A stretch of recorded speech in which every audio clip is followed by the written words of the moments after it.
recap ko lang, what creates conflict, isa na dyan ay social dilemmas. Ano yung mga social dilemmas? Social trap, prisoner's dilemma, pinag-usapan na rin natin yan, ginawa nating example, si Mayor Magalong at ang nangyari ngayon sa mga involved dito sa flood control issues.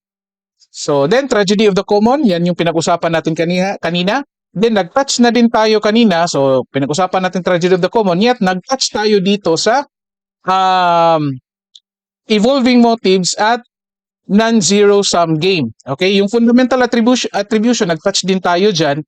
Pero, hindi na natin pag-usapan dito. So, punta na tayo dito sa last two. Evolving motives and outcomes need not sum to zero. So, ano nga ba ito? So, again, discuss ko muna, then balikan, punta tayo doon sa statement ni yung witness ni Gutesa.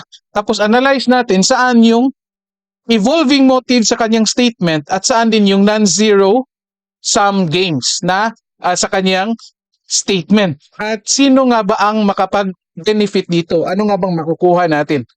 Okay? Hopefully, ma-presenta natin ito, ma-explain natin, maintindihan ninyo para lahat yung mga nag-comment ng anong tawag natin? Unfavorable, sabihin na natin unfavorable, maintindihan nila. Okay? So ito. Ano nga ba ang evolving motive? So I think madali itong maintindihan from the term mismo. So motives that change over time due to external factors like a professional career or a new social environment, or it can refer to fundamental, evolved motivations rooted in human psychology and ancestral survival. Okay, so I think madali lang na maintindihin. So ito yung pagbabago ng ating mga motivation sa buhay. So basically from nung bata pa tayo, nagbabago yan. So nung bata pa tayo, yung interest lang natin ay maglaro.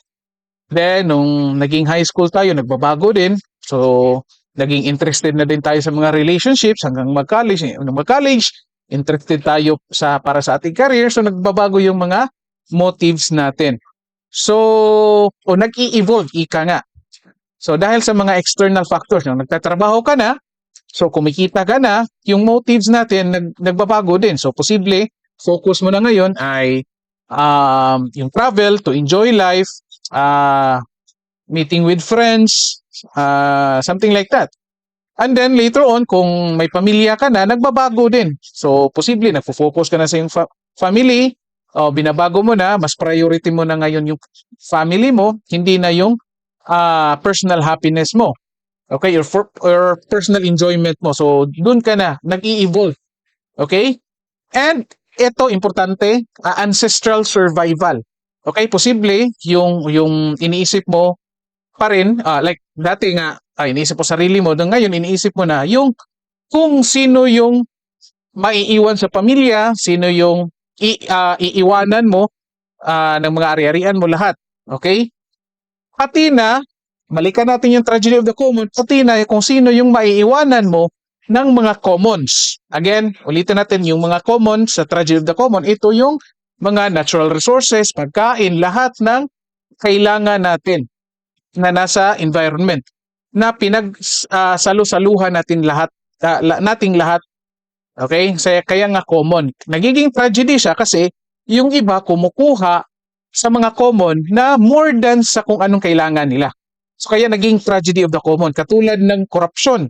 Lahat tayo, kailangan natin ng pera, kailangan natin ng properties. Yet yung iba, dahil sa kasakiman, kumukuha ng mas malaki compared sa kung ano lang yung dapat or kailangan nila. So hindi nagiging equal yung common, yung mga opportunities, yung pera, yung resources, okay? So pasok din 'yan sa survival. So dito punta tayo sa non-zero sum game or outcomes need not zero sum. Okay? So minsan ganyan yung tawag diyan. Ano nga ba ito? Ito importante ito. Mahalaga ito. Okay? So, a non-zero sum game is a situation where one's win does not necessarily mean another's loss.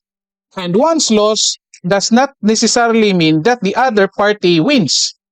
Okay? So in a non-zero-sum game, all parties could gain or all parties could lose. So, ito, I think madali lang naman intindihin. Pero ito na nga, ang non-zero-sum game, hindi ibig sabihin na kapag yung isang partido ay nanalo, automatically, yung ibang partido ay talo.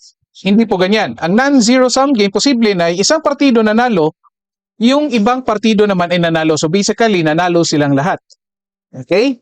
So, kung yung isang partido ay natalo, hindi rin ibig sabihin na yung ibang partido ay nanalo. Posible na silang dalawa ay talo. Or worse, negative pa nga.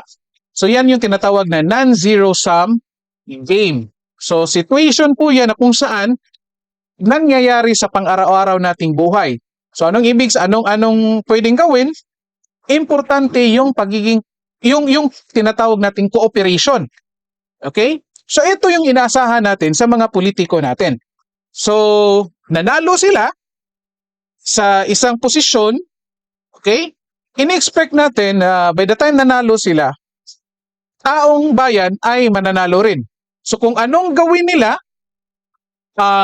anong mga proyektong ginagawa nila, anong mga activities nila, nanalo sila, in-expect natin na panalo rin tayo. Kasi kung anong ginagawa nila, yun ay para sa ikabubuti ng buong bansa. Halimbawa, ito, pasok tayo dito sa mga flood control projects. So, nagkakaroon sila ng proyekto laban sa mga baha. So, ang credit niyan ay ina-attribute natin sa kanila kasi sila yung nagpagawa ng proyekto. So, panalo na sila. So, ina-expect natin, since nagpagawa sila ng proyekto, ina-expect natin na mananalo tayo sa pamamagitan ng hindi na pag-experience ng baha. Pero ang nangyayari mga ka-psychology ay hindi ganyan. Ang nangyayari ngayon ay yung tinatawag na zero-sum game. Ano nga ba ang zero-sum game? Ito yung mukhang contrary dito sa non-zero-sum game. Yung zero-sum game, common ito. Ito yung basic na pagkaintindi natin sa isang competition na kung saan yung isang grupo or isang team nanalo, yung isa talo. Katulad ng basketball, volleyball, lahat. Diba? So, ganyan din yung nangyayari ngayon dito sa ating flood control anomalies. Nanalo yung mga politiko kasi may proyekto sila, pwede nilang angkinin na ako nagpagawa.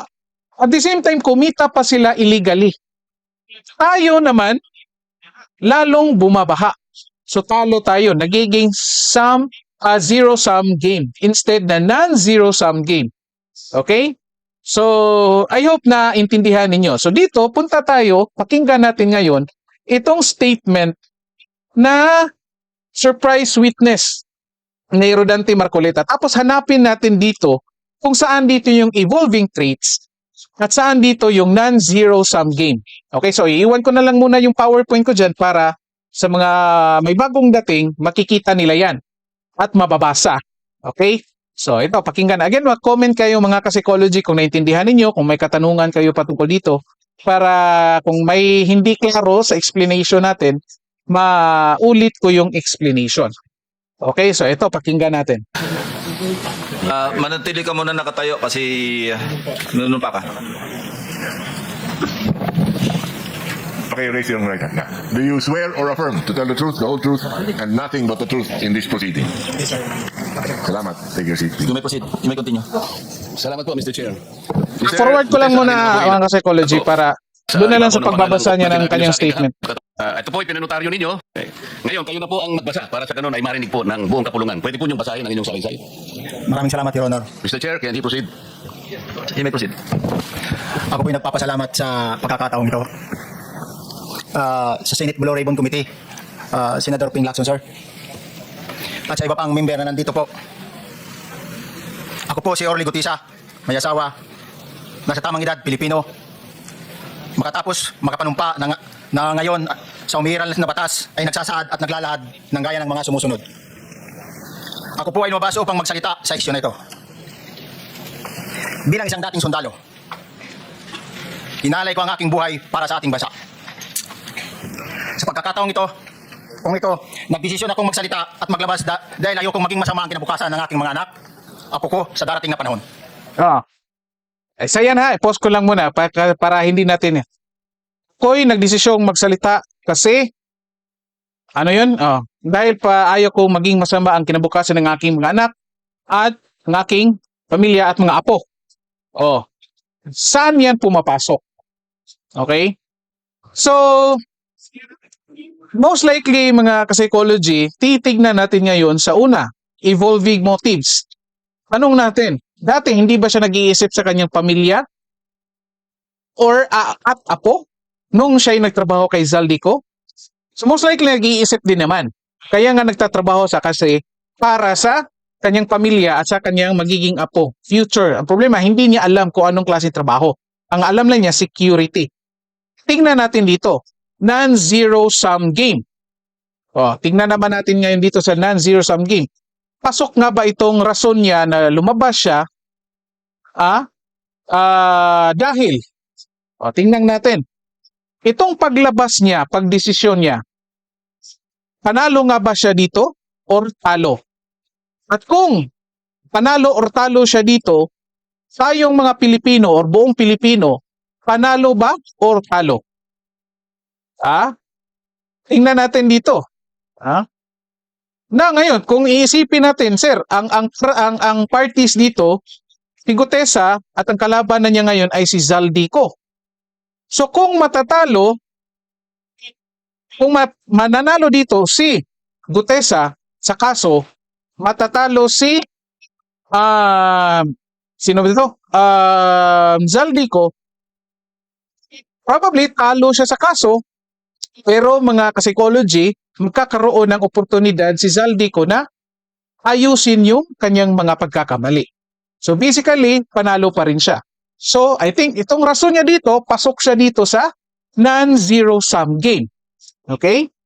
So again, kung ang parties dito na tinitignan natin ay itong si Gutesa versus Zaldico.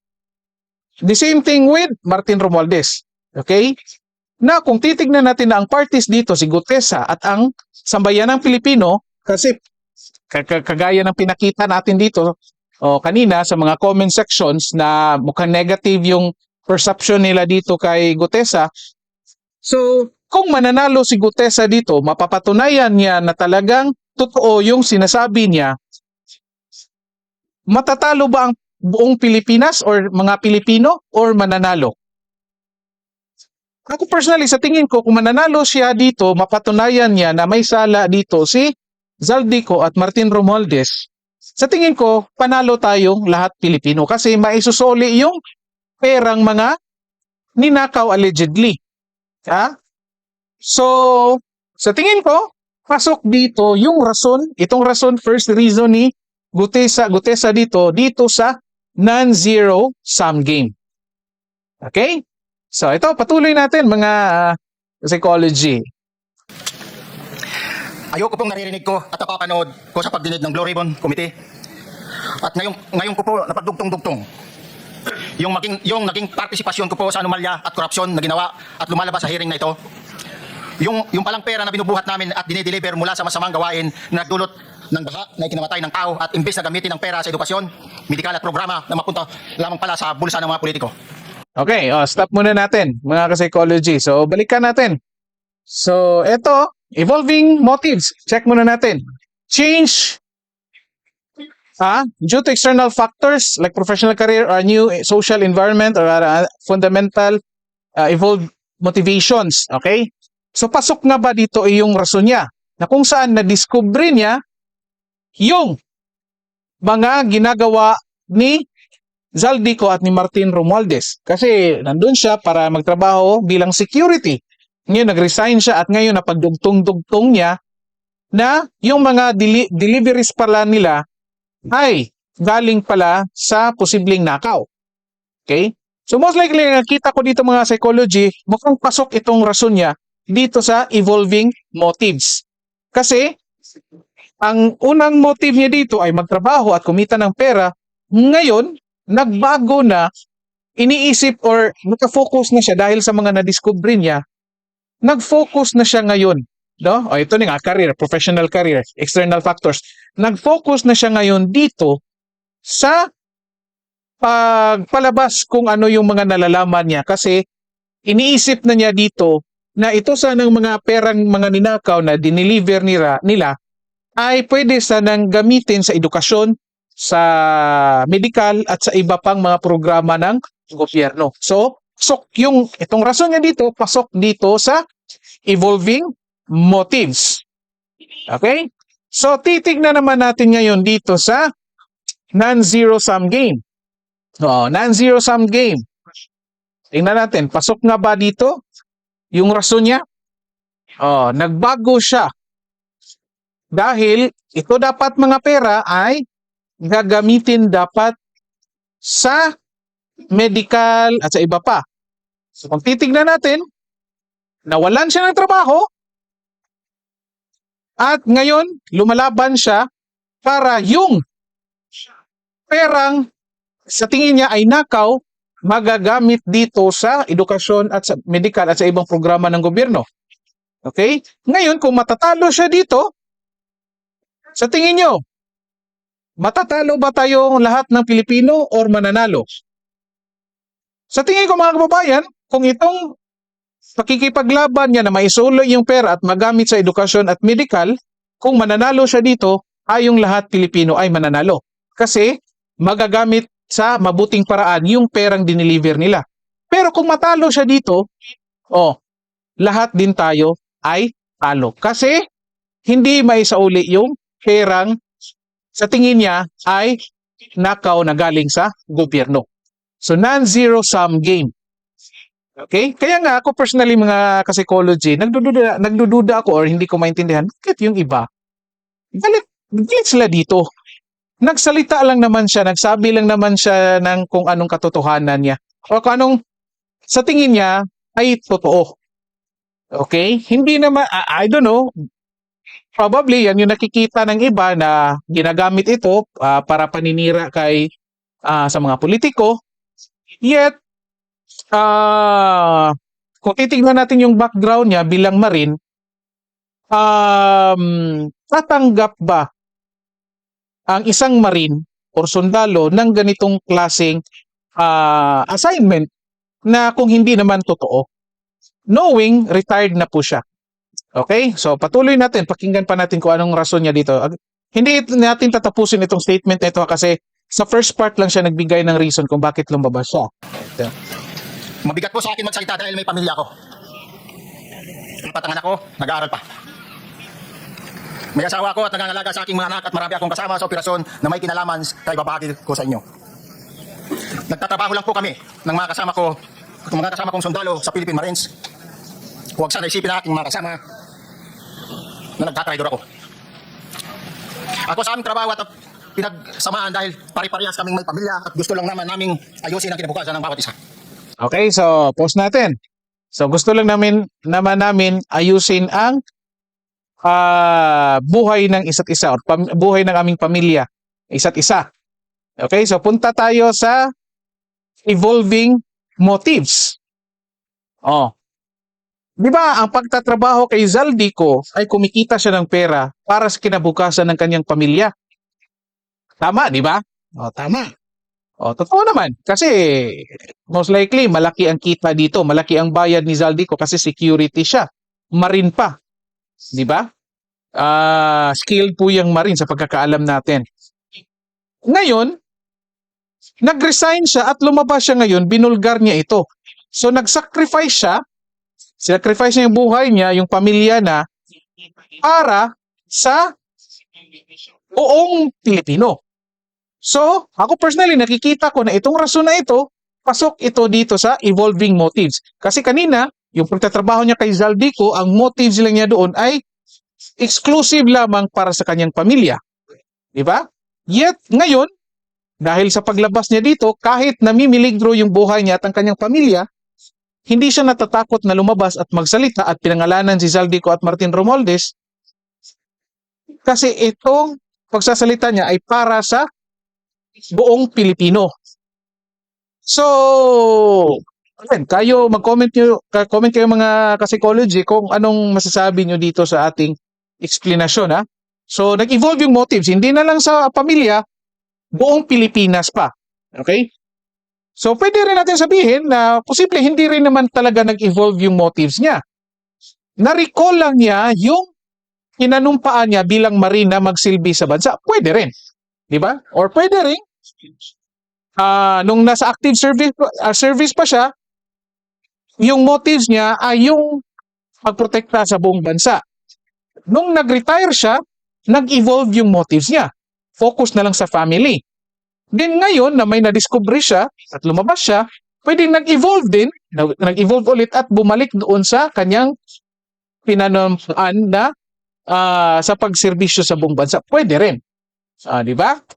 So, evolving motives. So, tingnan pa natin. So, pasok na ba ito? Dito sa non-zero sum games, I think pasok din. Diba? Ito, explain na natin. Lahat ng ginagawa niya ngayon, kung matatalo siya, ganun din, talo tayong lahat. Kasi yung perang allegedly ninanakaw, hindi maisauli. Kung mananalo siya dito, sa laban na ito, most likely, yung mga ninakaw na pera, maisauli sa atin, magamit sa iba pang mga proyekto na tayong lahat makabenepisyo, hindi lang kanyang pamilya. Okay? So ito, patuloy pa natin. Pakinggan pa natin. Baka last na. Wala akong iniisip na kapahamakan para sa kanila bagkus ang gusto ko lang, mayayos ang kinabukasan ng bayan at lahat kami. Doon pa rin, ha?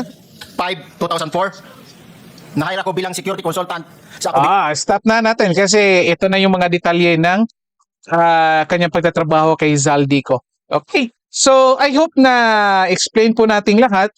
Kaya nga, wala tayong bilang contribution or tulong dito. Again, explain natin yung evolving motives, yung pag-evolve o pagbabago ng motives ng isang tao depending kung ano yung mga external factors. O katulad nito, marami tayong nakikita na lumabas itong witness na ito dahil sa pag-evolve ng kanyang motives. Iniisip na niya ngayon, hindi lang ang kanyang pamilya exclusively, pati na rin yung buong bansa. Iniisip na rin niya, hindi lang kumita, yet iniisip niya ang future ng lahat ng tao at ng kanyang pamilya na baka maubos na lahat at masisira na yung bansa natin. So wala na magiging magandang kinabukasan yung mga anak niya at mga apo niya. Okay? Non-zero sum games, pasok kasi kung matatalo itong laban ni Gutesa dito, laban kay Zaldico at Martin Romualdez, tayong lahat matatalo kasi ano tawag nito?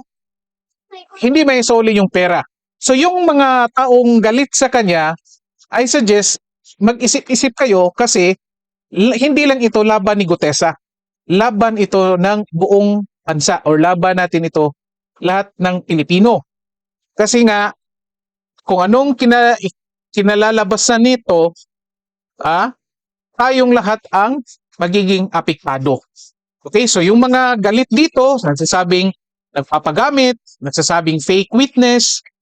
So, posible masisiyahan kayo. Kung matatalo ito si Gutesa, posibleng masisiyahan kayo. Kasi galit nga kayo dito. Yet, in reality, kahit masaya pa kayo na matatalo ito, tayong lahat ang magdudusa. Okay? So again, yun na nga ang non-zero sum games. Non-zero sum games, yung kung panalo ang isa, hindi ibig sabihin na talo yung isa. Okay? So kung mananalo yung isa, posible panalo din yung ibang partido. Kung talo yung isang partido, posible talo din yung isang partido. Or worse, negative sila both. Okay? Kaya, anong ibig nating sabihin dito? Para makamit natin itong non-zero sum game, cooperation.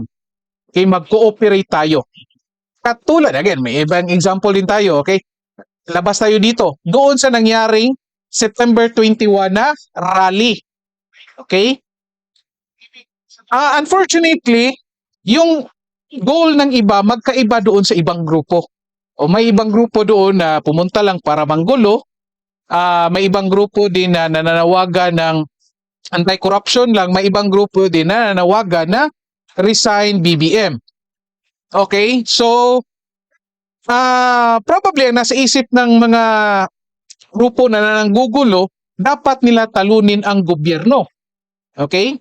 Para manalo sila. So, I think may idea tayo sinong grupo yan kapag ganyan yung pag-iisip. Then, meron ding ibang grupo na, halimbawa, yung nagsasabi, resign BBM kasi probably nakikita nila na itong lahat man nangyayari ngayon, may involvement dito yung presidente. Yan yung nakikita. Kaya gusto nilang palitan.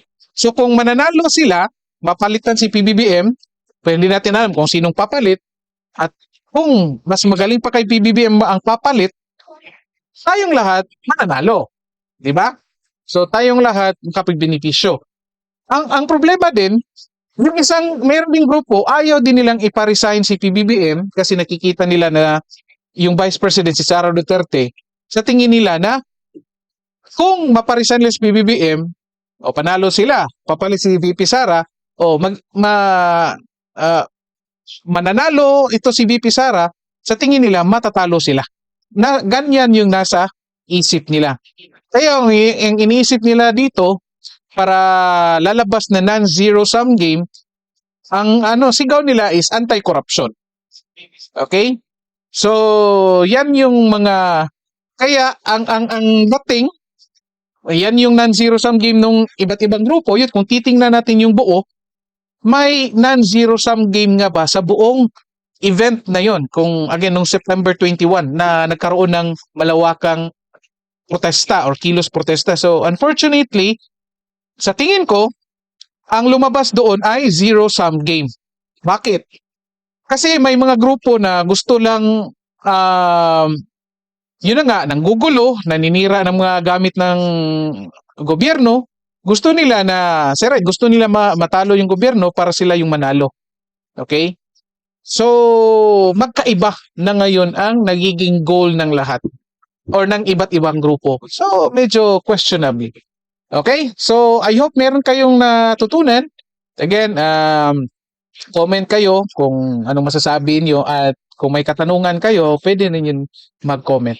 Okay? So, makita tayo sa susunod na ating usapin dito sa psychology and related issues.